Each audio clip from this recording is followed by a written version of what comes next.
राधिका जन्मिनु भएको थियो त्यहीँबाट है त नारायण हरि एवं रे ताले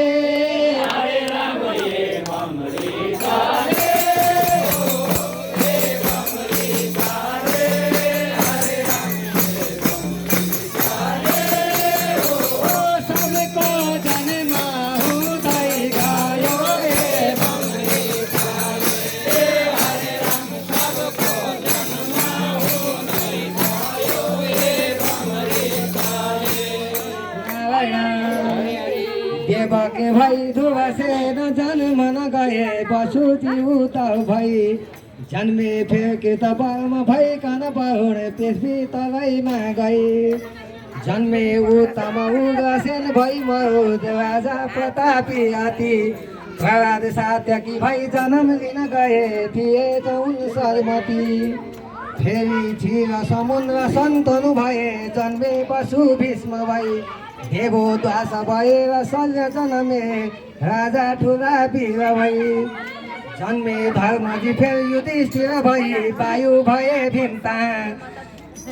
जन्मे अर्जुन भई पुरन्दर पनि आएर पृथ्वीमा जन्मे कर्ण लिएर अंश रविको अग्नि पनि द्रोण भए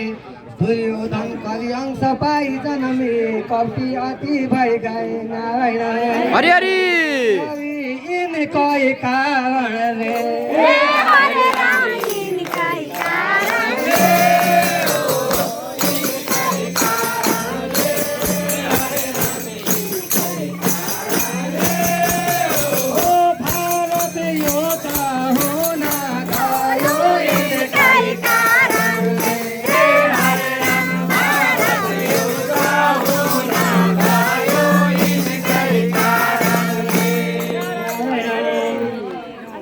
अघि नारायणले तपस गर्नु भएको तिनको तपस देख्दा अप्सराहरू त्यस ठाउँमा आएको